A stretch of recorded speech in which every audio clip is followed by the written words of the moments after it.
We got him out of here. Alex gone. No, no, I'm playing. It's your boy G, joined today by Matt and DJ. Thank y'all for joining us. A little bit different set for all of us. As you see, I'm traveling in different areas than usual. And Alec couldn't join us today as he's traveling as well, but will join us later on in the week to continue talking about things. But glad to be here with you guys. We talk about Game 4 and excited for Game 5 tonight. Give our reaction and predictions for what's to come. Appreciate y'all for tuning in again. Again, continue to like, review, subscribe, all the good stuff for us. A lot of good stuff to talk about today going on regarding this series and beyond. So happy to jump into it. Glad Matt and DJ could join us. And we're going to run this intro real quick and then really get into it. Appreciate y'all for tuning in.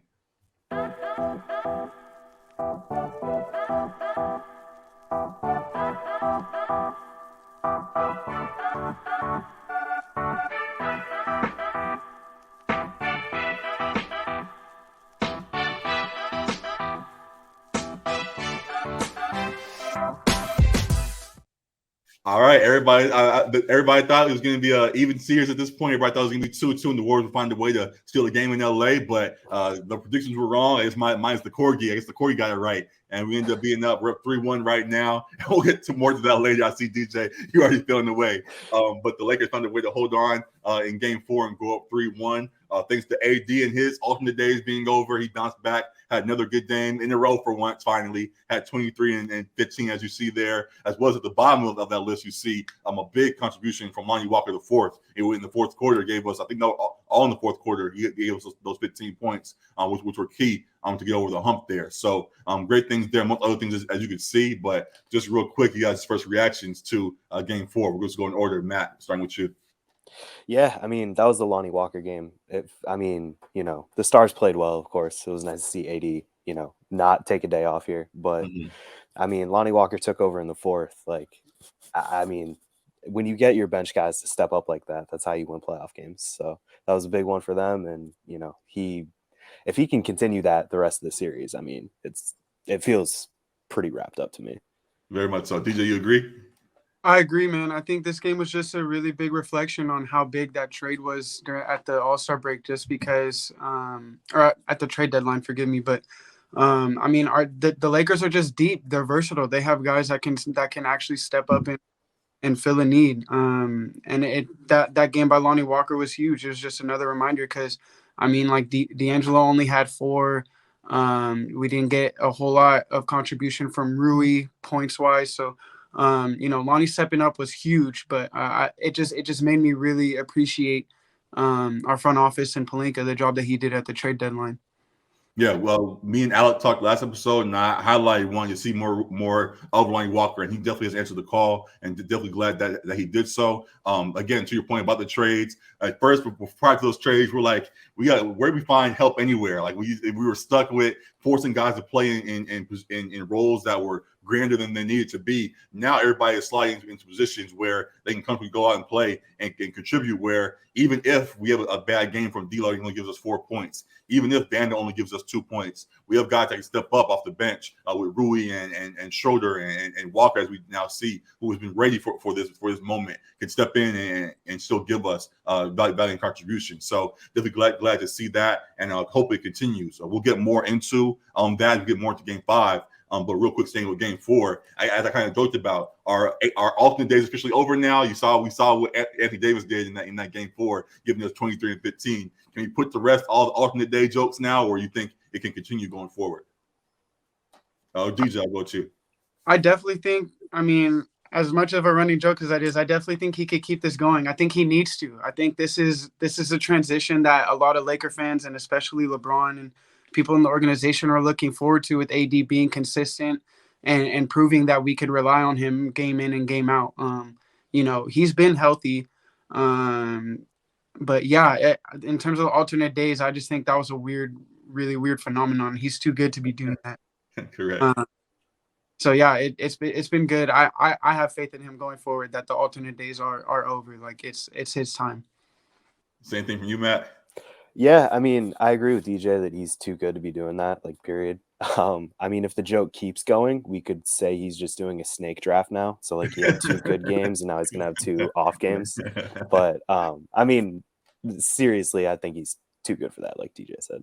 Absolutely. I think also it was kind of overblown. We joked about it ourselves, and based on the numbers, yes, it didn't seem like he was going back and forth. But the defensive presence always seemed to be there. So one way or another, he always seems to step up in games. And yeah, I definitely think it can continue going forward. And hopefully now seeing the opportunity that's in front of us, he definitely stepped up his play and keeps things rolling as he's been doing. So I'd love to see that there. And now we just go into game 5 and talk more about that. First off, I'll go ahead and we'll go into jumping to G's units real quick. As y'all have seen, I've been getting into my parlay bag a little bit and all of that. And I've been more alternate days than AD has, honestly. One day I hit, one day I don't. It's been back and forth for me, but I have had some good ones, and hopefully this is more of the same. Today, some things for everybody to look at. I got Draymond for over 22.5 points, rebounds, and assists. I think with the game being as grand of a magnitude as it is, I think he's going to want to make sure that his presence is felt on all aspects of the game. So I think he's going to make sure he is putting the ball in the basket or distributing or wherever the case may be. Jerry Vanderbilt, though, he can't have up and down games as we saw. I think 10.5 is a low enough number he can get to for points, rebounds, and assists. He can get 4 points and 6 rebounds and an assist. That crosses the mark, and that's all I need. So I'm rolling with that. Clay, and we'll talk more about the game itself. I don't know if he actually does it, but for parlay's sake, just so I don't bite myself in the end, I took a chance and said he will bounce back and get over 4.5 3-pointers made. We'll see. He hasn't been able to hit quite that mark in the last few games. He's kind of been out of character. But I think a game again of this magnitude, he may step up and do that. In the same way, Steph Curry has been the one thing that's been consistent for this squad so far. So I think he can get over 37.5 points and assists. So we'll see about that one, but I'm pretty confident that he'll cross that mark as he's been finding ways to pass the ball a whole lot recently in games too. Then for Andrew Wiggins, someone who's someone who attacks the basket a lot. We see him dunking on guys and all kinds of stuff of that nature. I think him being in the paint, drawing fouls, he can get over 2.5 free throws made. Just got to get to the line enough to do so. And then LeBron getting 6 assists or 5.5 assists is the number there. I think with how active we see other guys, we talked about Lonnie Walker, we talked about D'Angelo and Austin Reeves, wanting to make sure those guys are involved. If we say LeBron likes to make sure all his guys are well fed, I think he'll get over that 5.5 there. So I took all the overs as you see for this one, just for numbers we have to look at. Any disagreement on any picks I made here? I like this. This is what you call a nice little correlation play, especially with the dub side of it. I do agree with you. I'm expecting Clay to maybe hopefully not go nuclear, but definitely bounce back. And Steph with the points and assists, especially if Vanderbilt plays more than 10 minutes, I'm imagining he's going to get doubled a lot. So the ball's going to get jumped out of his hands. So there's a chance for, pick and roll slips or like pick and pop threes or, finding Clay in transition, that type of thing. So I like that slip. It's looking pretty nice. I like the Vanderbilt play too, because he's such a versatile player. I mean, I'm pretty sure there's been 1 or 2 games this year where he scored less than 4 points, but had eight or more rebounds. So exactly. That slip looks good to me, man, as long as it ends up in a Lakers dub. So right, exactly. And Matt, any thoughts? Yeah, I mean, as you were going through it, I was thinking, if everything hits, that looks like a Warriors win to me. So that's an interesting hedge, I was thinking. But I mean, I'm hedging. I'm picking the Lakers, but hedging the game. So we'll get into that later on. So just in case I'm wrong, this is how it probably will play out. So we'll take a chance on that. But taking the overs on this, there are some folks that like to go all overs or all unders. It kind of depends on just your style. But I went with this route today. If you want to fade my picks, go ahead and fade them. If you want to tail them, I did a poll the other day. A couple of y'all said y'all continue to tail my picks. And hopefully we catch up today. And I'm excited to see how it plays out. So good stuff there. And that's for the pick side of things. That's for all the parlay folks and all of that. But now back to the game. We can jump into game 5. How do we think it's going to play out? We'll go ahead and get our first predictions up the way. Matt, starting with you, how you think this game 5 goes? I mean, I am leaning towards the Warriors win just because they'll be back home. I think the Lakers still win the series, but like probably in game 6, if I had to, draw it out. But yeah, I mean, like you were saying with your picks, like I think Clay will have a bounce back game, and I think him shooting poorly was, definitely a factor in their offense the last couple games. Sure. I also think Jordan Poole's an X factor. I mean, he seems to play a bit better at home. Like that was kind of a big theme to them really only winning at home this year. Like they were a horrible road team before the playoffs. So I have a feeling they'll get it done this game, but something I noticed, when we were looking at the box score last game, and then talking about Jared Vanderbilt, he only played I think 14 minutes despite starting. Was that part of the Warriors switching to a more smaller lineup with Gary Payton last game, or I think I only caught the second half of it? I believe so. Plus, just with him not getting the contribution that we hoped from him, I thought people kind of called him the Steph stopper or something like that in early games, and he wasn't quite doing that in this one. So they went looking for other options and got other guys and more involved, Rui and other guys off the bench. So I think that played its part. So that's why the numbers were low there. DJ, what were your thoughts on that? Yeah, that's actually a good point. I think Steve Kerr and his coaching staff have been doing a pretty good job in terms of making adjustments game to game, whether it's the JaMychal Green game or a lot of their pick and roll action. They changed a lot of the angles and spots that they do it, and the handoffs and stuff like that. So I think they've been making pretty good adjustments, and I'm pretty sure last game, I could be wrong, Vanderbilt got into some pretty quick foul trouble. But I think it was kind of a mixture of things that led to Vanderbilt not getting as many minutes. But I mean, this is the playoffs. If you're not making an impact, you have to roll with what's working. And it's a smaller bench, it's a smaller rotation. So, I'm looking forward to Vanderbilt having a better game, a little bit more impact. But yeah, to answer your question, I think that it's a mixture of things. But Steve Kerr and his staff definitely deserve some credit for their adjustments.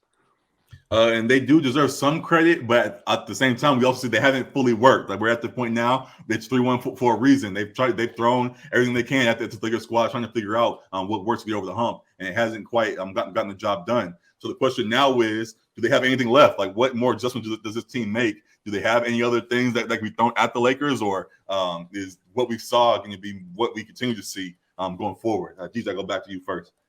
I'm gonna respond with a question. Do you think that's more so just the Lakers are probably a little bit playing a little bit better as a team, or do you think it's more so the rest of the Warriors kind of letting step down, not really stepping up? Because I think if Clay was to shoot better, a little bit closer to his averages, probably last game looks a little bit different. He came out shooting really well in game 4, so it's just tough. It's going to be different because it's at home. But, yeah, and in terms of too many adjustments, like I said, they do deserve credit. But, they are down 3-1. And I think that speaks a little bit more to the Lakers, personally, in my opinion, because they have a complete, versatile team. But, yeah, it should be interesting. In terms of if they have stuff left, I definitely am not counting them out. These are the defending champs, for a reason. So, I don't think the Warriors, this is going to be too big for them. I think they're going to be a very tough team to eliminate. So, to answer your question real quick, I actually do think it is because of the lack of production from guys like Clay and Jordan Poole. I think they actually have found formulas that could work. But when you have two key pieces of your offense combining for 9 total points, I think that throws a major wrench into what you have planned. You get even close to what their averages are, the 20 points from Clay and 15 from Jordan, and that's a whole different game potentially for the Warriors there. So there are formulas there that could work for the Warriors squad, but yeah, they definitely have to get the ball in the basket, especially from their key shooters beyond Steph there. So I like that question. I was going to ask it in a way myself, but I'm glad you brought it up. Matt, what you think about that and their adjustments to be made? Yeah, I think, it's mostly on the Warriors players. They're bench guys not stepping up. Like we were saying with Lonnie Walker, that's sort of what you need to win in the playoffs. And they just aren't cutting it. They paid Jordan Poole, $120 million, and Right. he's playing 10 minutes. Hasn't even kicked in yet. Yeah. Right. So they're going to pay him. He's cheap right now. Yeah, like DJ said, they're the defending champs. They have Steph Curry, them, especially that, plus being at home. That's sort of why I'm siding with them today. But this Warriors team is not last year's Warriors team. Jordan Poole is not playing like he did last year. He was making the 30-footers that everyone was yelling at him for taking in the clutch time. He was making those last year. Right. And then, they had Andrew Wiggins was more in the flow of things because he did miss, I think, a few months down the stretch of the regular season. They're missing Otto Porter. He stretched the floor and played solid defense for them last year. I remember him vividly in the finals as a Celtics fan. So, you know, like they're still the Warriors for sure, but it's not quite last year's team. Got you. So definitely it's something interesting to see. We'll talk more about that dynamic in a minute. But sticking with Game 5 real quick, we kind of already answered it, but to ask it more directly, if you guys can point to one person they think will be the biggest X factor in this game, who you think will be the big difference in Game 5? I'd say Clay, honestly. I think DJ even said it earlier, like if he hits more of his shots, like even just shooting more towards his averages on the whole, like they'd probably at least be in a lot more of these games, if not win, one of them. So I think it's him tonight and then really the rest of the series. Got you. DJ, what you think? On the Warriors side, I would probably say like Kevon Looney or Clay. I mean, if looking at the stat line from last game, right, only on the floor for 11 minutes, only 2 personal fouls, so it wasn't like he kind of took himself out of the game, but the Warriors are for sure a different team when he is active and being on, and he's on the glass and he's getting rebounds and kicking it back out and giving them extra possessions, which could lead to Clay getting a couple more shots to go in, or DiVincenzo, or even Jordan Poole possibly getting going. With Jordan Poole, it's not even that he's not scoring. He's not affecting the offense in the way that we're used to seeing him do. Like, I mean, he's a creative playmaker. He can take people off the dribble. He could be a catch and shoot off the dribble handoff. Like, he's a versatile weapon, but I don't know if it's a mental thing or what. But, I mean, without that in their lineup, like, you're relying a lot more on Clay to shoot well. They're relying on Gary Payton the second. JaMychal Green didn't score last game, so they need more than one X factor, in my opinion. Because they can't rely on Steph to have a 30-point triple double like he did. They can't rely on him to drop 50 points. Like, they could hope for it, but they can. Everybody else has to be contributing too. So. Yeah, the Lakers are not the Kings. It's going to be a much harder game for them to overcome this LA squad. So we'll see if the other guys step up. We haven't really seen a big game from Clay just yet. We were hoping for a Game 6 Clay in last series, and even then it didn't quite come as hoped. And it will stay that Steph, that got them over the hump there. So. We'll see if instead of Game 6 Clay, we get a Game 5 Clay who steps up in this one and gets it done. Definitely some things to look at there. And we pointed out, for sure, Clay and Jordan are the X factor for that squad. As for the Lakers, I posed the same question before the show just to see what fans would see what people would say. My boy Michael said that Lonnie Walker, again, would be the difference for us, I guess, with us having found the formula in that, with having guys that in our starting rotation that can set the tone early and bringing our closer in the way we want to start calling him that. Though I don't want to put too much pressure on him in that regard. If he can be a guy in that type of way who can come in later on in games and provide a big spark, I definitely could see Lonnie being an important piece. Go ahead and make a joke there. What you guys say, Matt? We're calling Lonnie Walker the closer, and we're calling Jared Vanderbilt the Steph stopper. This is you see how they're playing well. I can't, I'm not going to completely say you're wrong. It's just I think we're going a bit far. I wasn't fully calling the closer, but just saying a guy that could bring some extra spark off the bench later on in games if need be. But sure. Definitely, there are some Laker fans that are actually saying that. I don't want to go to that extent, but I also understand. So we'll see. But there'll be some fun stuff to follow there. I will echo what Michael said in our poll there. I think Lonnie and guys off the bench will be the X factor. Having that depth clearly plays its part. As we talked about earlier, I think DJ brought it up, how lineups shrink during the playoffs. We can have lineups that expand and keep bringing in guys that add to the arsenal, which surely will be useful in this game. So I'm looking forward to it. And then real quick before we go on more about some questions I have, DJ, you didn't answer directly. Who do you have winning this game? Did you say Warriors win this game, or did you say Lakers win this game? My original prediction was Lakers in 6. Okay. I had the same thing. I'm going Lakers in 5. Hey, no need to whisper. I'm going to agree with you. I think they can get it done. You're right. Let me say on my chest. I got Lakers in 5. There you go. out tonight.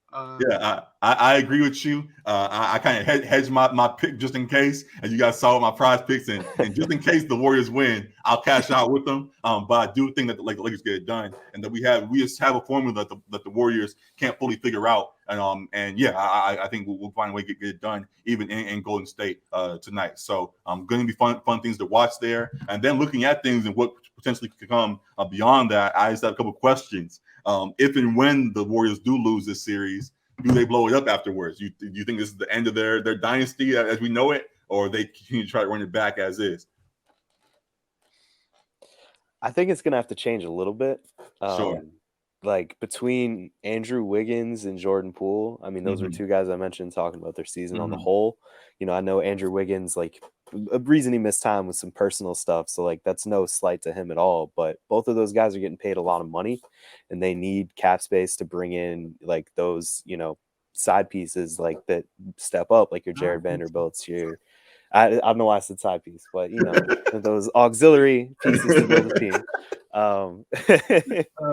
They need to be able to pay those people, and you know, you can get Dante DiVincenzo on a minimum sometimes, but I think that's a 1-year deal, or maybe they sign him something a little bit better. But you know, like they need more players like him that you can rely on in the playoffs, and so I have a feeling they try to do one of those guys. Got it. DJ, you think they blow it up? I don't necessarily say they blow it up. I definitely think they're in a pretty tough spot. They have some big decisions to make, because I think they could go down the road of trying to supplement the core a little bit, you know, whether Draymond's there or not, but it's going to be expensive for them. Like they don't have a lot of flexibility. You know, you brought up a good point. Their formula of kind of taking waivers or you know, like team friendly contracts on players that are looking for a chance to prove themselves, like Otto Porter last year, or Dante DiVincenzo, who probably is going to play his way into, you know, a decent contract. And, you know, so, I mean, I think it's tough because they're seeing both sides of the spectrum right now, because they gave Jordan Poole the bag, and, you know, he's just not performing right now. I don't really pile on him because, you know, we don't really know what's going on, but then, you know, Wiggins is solid, but you're hoping for a little bit more. So I don't know. I think it's tough. I definitely think they're going to have to change, though. In my opinion, I think they would probably lean towards supplementing more than kind of tearing it down. Yeah. So I think we don't see a full blow up, as you guys have pointed to. I think they do have to find some other pieces, and also in that, I think they definitely have to find some size. That they were seeing that kind of brought back and highlighted small ball again in the NBA, as they ran with Dre at the 4 and Looney and really pushed the pace and all of that. As much as that worked, we saw the counter to that was the rest of the league being like, okay, we're going to get a bunch of Giannis's and Embiid's, and we're going to find all these bigs have now come back into the game that have really made it hard for this Warriors small ball team to exceed as it once did. So yeah, I think we think they got to find some more wing type guys, and we saw the Lakers do at the deadline, going and getting Vanderbilts and players like that could really provide some size across the board for them. Will surely be important as they go forward. So yeah, I don't think it's a full blow up. I think we still see Steph, Clay, and Draymond. I think will come back. I think he earned his way back, even through some of the mishandling of things that went on earlier on in the year. But I think those three will be back. But around them, there's surely going to have to be some adjustment. So yeah, Matt, Draymond just mishandling his hands for. I was trying to play it lightly, but mishandling is it's a good way to put it. Oops, my mistake.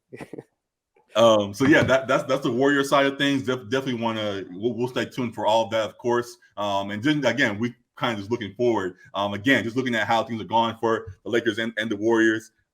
We talked about what would happen if the Warriors lose and what goes on with them. If the Lakers win and continue to go on as so, there's been talks in LA about LeBron and AD maybe not having earned their jerseys being retired yet and things of that nature. Do you think at this point now, seeing how well they played, that AD and LeBron have earned their jerseys be going up in the rafters after this run? DJ, I'll go ahead. You go first. I see you pondering right now. I mean, I think it's a good question. If I had to guess right now, I would probably say no. I would like to see a little bit more. Still no. Okay. But I think they're in a spot right now where it's a positive conversation instead of a negative one. Got it. Like, if you were to ask me about Anthony Davis before the season, I probably would be a little bit more like, No, he's got to prove it, but he's having Oh, such a good playoff run and he's been dependable. Like he's affecting the game in so many ways. Same as LeBron, even though his mhm. score is down a little bit. I think if they get another chip, I don't want to like put it out there saying that Yeah, we're gonna, don't jump too far, but I hear you.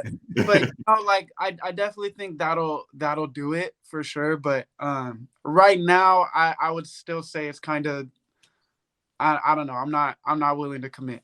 As a resident Laker fan, I don't know. I wouldn't be mad at it, but like Man, you're on the other side. You're a Celtic fan or a Denver fan right now, based on jersey, whoever. But do you think that LeBron and AD should get their jerseys retired if they continue on what they've been doing?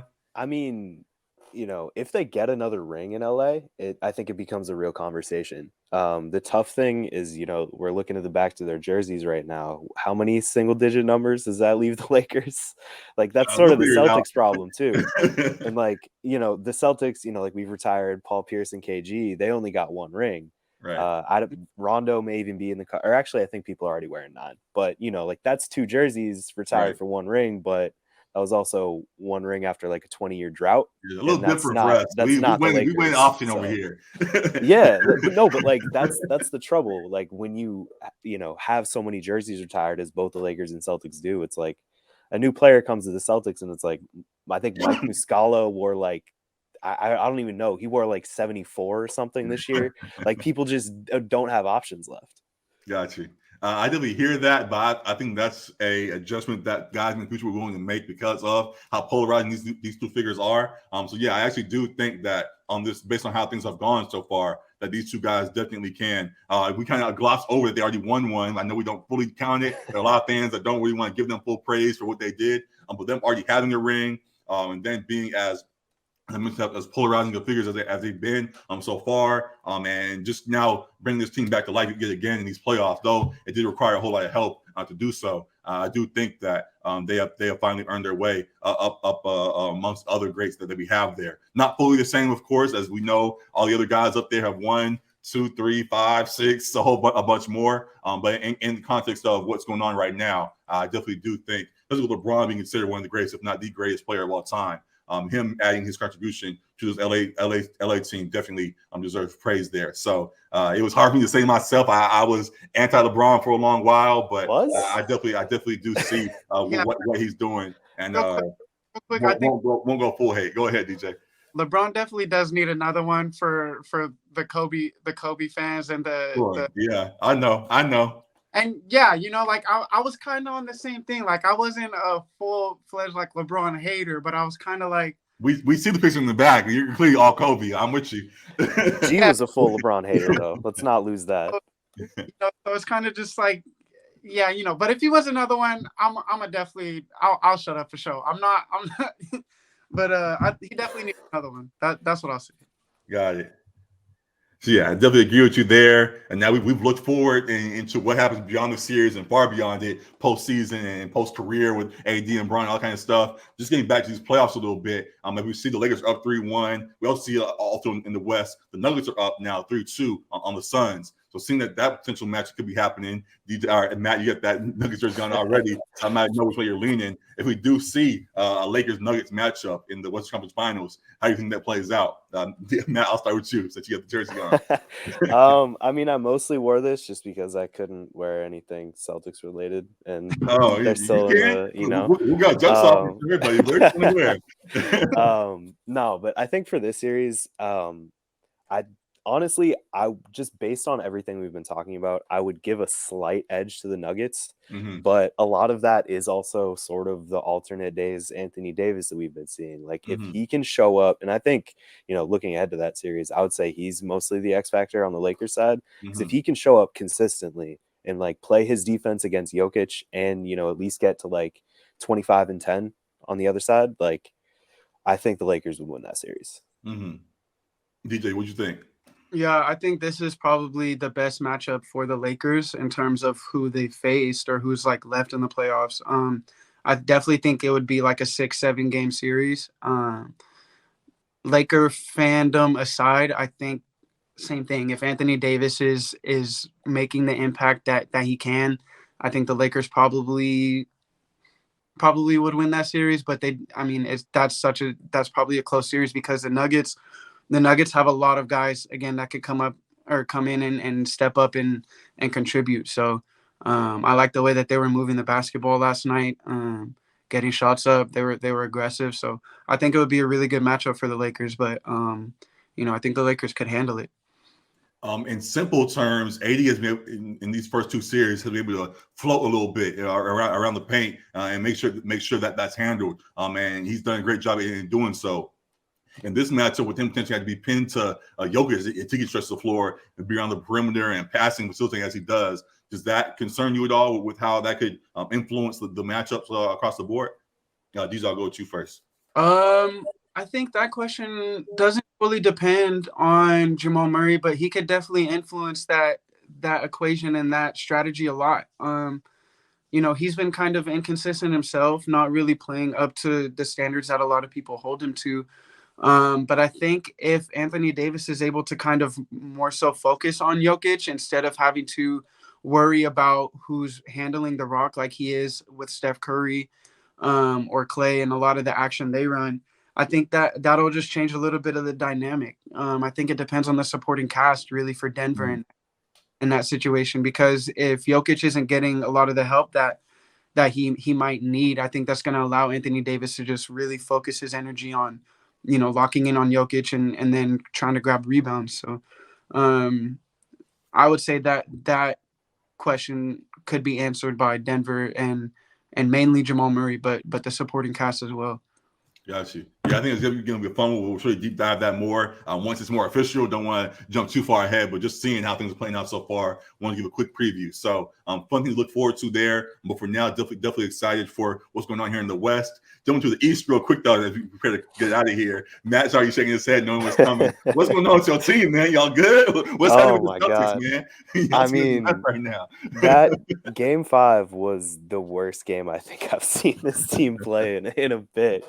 Like, it was just bad. Like Tatum ended up getting his numbers, still wasn't shooting well. Like, I mean, the supporting cast basically didn't provide anything. Like, they were throwing Peyton Pritchard out there in the third quarter just to try to get something to stick. Like, it was all bad. But that being said, I think that this team still could win 2 more games. But I mean, Embiid just scares them defensively. Like, the amount of times I would see Jason Tatum in a spot where he would normally attack the basket, but it's Joel Embiid, and then he would just pull up for a 3 and miss. But he finished a couple times against Embiid and converted or drew a foul. It's not a horrible play for either him or JAYLEN, even with how good Embiid is. Right. But he's a monster. There are a couple times, there was one block particularly late in the game in transition where he just came out of nowhere. I think he blocked Jaylen Brown. And it was a play that it's similar to blocked by James type thing, the chase down in transition, but it's a 7-footer. The impact that he has defensively is crazy. And really it feels different than when they've played him in the past. I think he's made big improvements on the defensive side of the ball. Yeah. So what's next for this squad? Are they going to bounce back or what? I mean, I think there's a good chance. A lot of it is their 3-point shooting hasn't been good, and they've been one of the best 3-point shooting teams in the league. Al Horford had his one game where he was shooting well. Other than that, he's been horrible. Jason Tatum hasn't really shot the ball well. Jaylen Brown has, but he also hasn't really been taking shots. Okay. I think it was the entire second or third quarter of last game, he just didn't shoot. He didn't take one shot, and there was another stretch like that. I think it was in game 2 or 3, whichever one they lost. So 3. But yeah, I think they need to feed him shots. I mean, I still think that they'll pull it out. I'm gonna wear the Homer patch there and say that they pull it out, but it's not looking great. Last game was that deflated me personally. Understood. Again, looking ahead, just in case. If for some reason they don't pull it out, for some reason they don't somehow, pull it out. Can't see that happening. What's next for this duo of Tatum and Jaylen? Do you think they break it up or what? No, I think they got to stick it out. I mean, It's crazy. Like, honestly, the thing that drove me the craziest yesterday was seeing all of the takes from people. Like, I think it was Kevin O'Connor, right? Which, like, Yeah. he's a writer for The Ringer now. Uh-huh. If you don't know, I think he's from Boston or like worked in Boston for a while. Like, I was Okay. reading his stuff back when he worked for CELTICS blog like a decade ago about like Isaiah Thomas. Like, Right. he's out there tweeting in the middle of game 5 when the series is tied 2-2. The Celtics will never recover from hiring Joe Mazzulla. Like, he's talking about it like it's a cancer diagnosis, and they're still alive in the series. Like, I can't stand this type of stuff because, like, Boston specifically, like, the two biggest sports memories I have for this city are 2004. The Red Sox were still the one team to come back from an 0-3 deficit in the playoffs against the Yankees, and then the Falcons-Patriots Super Bowl. Both of those were insane comebacks, and for whatever reason, this city completely forgets everything. Back in 2004 with the Red Sox, the whole thing was, oh, we got to keep the faith, all that. And then in the second quarter of game 5, we're booing this team downtown. I can't stand it. Like, after that stuff, I was like, all right, sure, we deserve to lose this game. Then, like, one of the a writer for The Athletic tweets out, like, man, this crowd sucks today. Jay King tweeted that out, and then everyone's in like, oh, maybe if this team gave us something to cheer about. They were the 2 seed. They have 2 right now. wins. There's stuff to cheer about. We're just down 10 points, guys. It's fine. Like, that was the stuff that was driving me crazy. You know what you gotta say about that. I mean, dude, hey, that's tough, man. I had to get it out of my chest. I had to. Good luck with that. But working on this side, happy for the Lakers, and excited to see how things play out in Game 5 tonight and going on in this series. And excited for all the playoffs as that continues on. So thank you, Matt, for joining us. Just ending on a rant like that. Yeah. Thank you for the Boston rant, the number LA fans care about. Just love to see it's perfect for your audience. In turmoil right now. We'll definitely stay tuned to all of it. So. A lot of good stuff here. Thank you for tuning in yet again. DJ, of course, thank you as always for joining us as well. Another great episode here in the books for you guys. Continue to like, rate, subscribe, comment, all the good stuff for us. Continue to show love and we'll show love back. Follow us on IG. A lot of good things going on active on there. Section.300 on there. Same thing to sports on Twitter. A lot of good conversations going on there as well. We may get a Discord popping at some point too. I see a lot of folks that like that. So a lot of good ways to stay in contact with us, and we'll definitely keep this thing rolling. I will be back next episode, surely, to talk about all things going on after Game 5 and all of that. And yeah, we'll just keep this ball rolling, man. Excited to keep things going on in LA here, and excited to stay tuned to what's next. So that's it for today. Appreciate y'all again. And yeah, we out of here, man. Appreciate y'all for tuning in. Peace.